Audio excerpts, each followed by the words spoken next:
Parents and school boards are at war over mask mandates and critical race theory. School boards' next move? Calling parents domestic terrorists. And now the FBI's on board.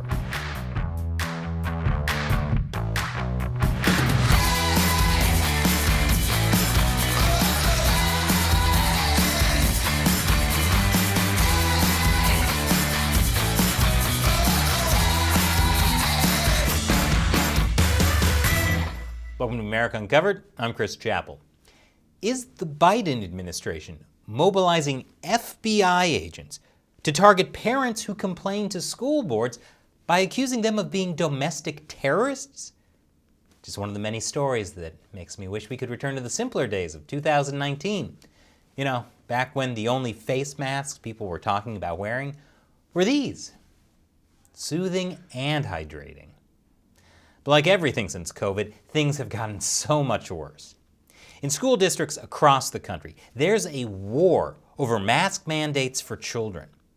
Again, back in 2019, no one would have had a problem with mask mandates for kids, because who would be against beautiful, glowing skin?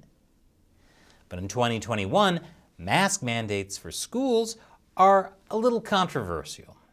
This video went viral showing a crying toddler at a daycare being forced to wear a mask. And some parents find that a bit hypocritical when celebrities aren't held to the same standards.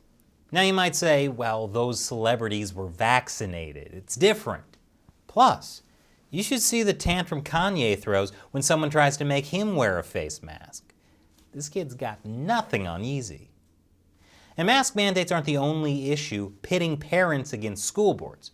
For months, angry parents have criticized their school districts for teaching critical race theory. Now, critical race theory is a whole nother complicated topic. I'd recommend watching our previous episode about it for background. But the point is, some parents are very upset about what's being taught to their children. What kept me down? What oppressed me? I work for myself from off the streets to where I am right now. You gonna sit here and tell me this lie of critical race theory? Of this the reason why black folks can't get ahead because of white folks? Are you kidding me? Please get back to just teaching our children math, science, factual history, equity of opportunity, and teach them how to think and not what to think. Some of these clashes between parents and school boards have gotten heated. We know who you are. Keep it calm. No more masks. Keep it calm. Keep it calm. No more masks. We're on these guys' side. They're on No, our side. no, they're not. You're not on our side. The police are on our side. The police are on our side. Let's calm down. Yes. Calm down. We know who you are. We know who you are. You can leave freely, but we will find you, and we know who you are. You will never be allowed in public again. You will never be allowed. And now, the National School Board Association is fed up with angry parents. Their solution? The Patriot Act. I guess instead of going back to 2019, we skipped all the way back to 2001. You know what they say, fashion goes in 20-year cycles. So now we're seeing the return of trucker hats, cargo pants, and the use of terrorism to further a political agenda. The National School Board Association, or NSBA, is a non-profit organization that represents school board officials across the country. And the NSBA is calling at least some of these parent protesters domestic terrorists. On September 29th, the NSBA sent a letter to President Joe Biden asking him to stop threats and acts of violence against public education leaders. The letter says that immediate assistance is required to protect our students, school board members, and educators who are susceptible to acts of violence affecting interstate commerce because of threats to their districts, families, and personal safety. If you're wondering how this is related to interstate commerce, the NSBA didn't explain. But since interstate commerce is regulated by the federal government, claiming that it affects interstate commerce would mean the federal government has to get involved in these parent school board protests. That's pretty stupid, but also kind of pretty smart. Kind of like the U.S. Postal Service forever stamps. They're not forever. They're just a clever way for the post office to disguise the fact that they're raising postage prices every year. Do you even know how much forever stamps cost now? 58 cents. Now that is something that affects interstate commerce. But back to the NSBA's letter. In response to the attacks and physical threats in school board meetings, the NSBA is asking that the federal government investigate, intercept, and prevent the current threats and acts of violence against our public school officials through existing statutes, executive authority, interagency and intergovernmental task forces, and other extraordinary measures. The NSBA specifically asked for help from the Justice Department, the FBI, Homeland Security, the U.S. Secret Service, and its National Threat Assessment Center. Wait, hold on, the Secret Service? The ones responsible for protecting the president. And Warehouse 13? This is getting weird. And the NSBA is also suggesting that these acts of malice, violence, and threats could be the equivalent to a form of domestic terrorism and hate crimes, which is why they also requested a review examining appropriate enforceable actions under the Bush-era Patriot Act.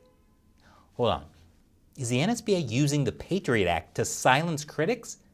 I mean, well, that is kind of what the Patriot Act was designed to do, so point to them. But are there any grounds for their claims? More after the break. Welcome back. In its letter to President Joe Biden, the National School Board Association cited 20 specific news stories of protests against mask mandates throughout the country to prove why the federal government needs to stop what they say could be a form of domestic terrorism. Here are a few of them. I'm not going to show them all. Now, there definitely have been cases of violence. One father allegedly struck a teacher after an argument about masks. But a vast majority of the incidents the NSBA referenced didn't involve physical violence or even threats. Some of the cited school board meetings closed simply because people weren't wearing masks. But to me, that sounds like a job for the county sheriff, not the FBI or Homeland Security. Let me do a little domestic terrorism comparison for you. Timothy McVeigh bombed a federal building in Oklahoma, killing 168 Americans. A Texas parent ripped off a teacher's mask. Rude and inappropriate? Yes. Could he be charged with assault? Quite possibly. But it's not exactly an act of domestic terrorism.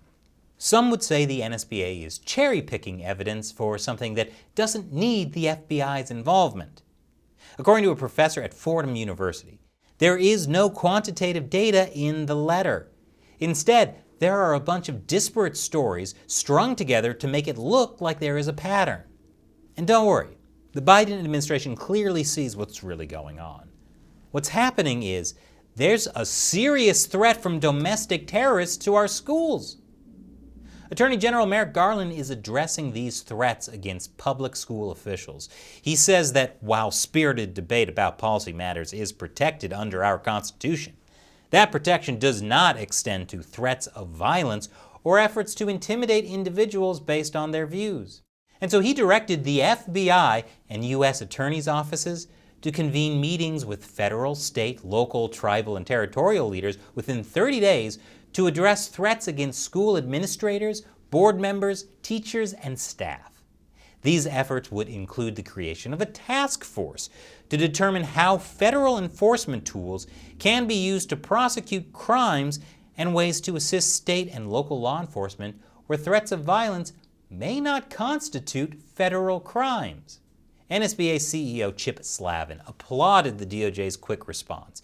He wrote, "The DOJ's swift action is a strong message to individuals with violent intent who are focused on causing chaos, disrupting our public schools, and driving wedges between school boards and the parents, students, and communities they serve." But the FBI's involvement in school board meetings is alarming a lot of people. More after the break. Welcome back. A lot of folks are alarmed by the Department of Justice's response to the National School Board Association's call for help, especially when the NSBA likened the harassment and abuse over face coverings in schools to domestic terrorism. Remember, the vast majority of incidents cited by the NSBA didn't involve threats. And the DOJ is talking about getting federal law enforcement involved in things that don't constitute federal crimes. That's a bit like the DOJ saying, we don't have jurisdiction, but we're going to figure out how to get involved anyway. Wow. Going outside the law to find justice. That's a scary thing to hear in a democracy that values free speech, or an appropriate thing to hear in every single action movie ever made. According to the president of Parents Defending Education, a nonprofit that's fighting critical race theory in schools, activists are weaponizing the U.S. Department of Justice against parents. This is a coordinated attempt to intimidate dissenting voices in the debates surrounding America's underperforming K-12 education. Right-leaning news outlets are now claiming that the Biden administration is trying to intimidate parents by mobilizing FBI agents against parents opposing critical race theory and COVID restrictions. Other Republicans are saying the DOJ's response has a chilling effect on First Amendment freedom of speech. In the First Amendment context, we talk about the chill to speech. If this isn't a deliberate attempt to chill parents from showing up at school board meetings for their elected school boards, I don't know what is. I mean, I'm not aware of anything like this in American history. We're talking about the FBI. You're using the FBI to intervene in school board meetings. That's extraordinary. This has led to House and Senate Republicans sending letters to the U.S. Attorney General asking for clarification and assurances that the FBI wouldn't be used to interfere with the rights of parents. In response, the DOJ is saying, whoa, the FBI isn't being told to investigate people for speaking out at school board meetings, only when that speaking out involves violence, or might possibly involve violence later on, or might involve intimidation, but not violence. Even if those things could escalate to crimes like assault, this is something that traditionally falls within the jurisdiction of local authorities, which is why these aren't federal crimes. So does that sound crazy? Well, I say it's not too crazy for my screenplay of Taken 7. A government operative goes outside the law to stop angry parents from disagreeing with educators. But will he make it before the parents raise their voices? So what do you think? Leave your comments below. And if you like this show, please know we could not do it without direct support from viewers like you. Visit patreon.com/AmericaUncovered and contribute $1 or more per episode to help us keep the show going. So click the link below. Once again, I'm Chris Chappell. Thanks for watching America Uncovered.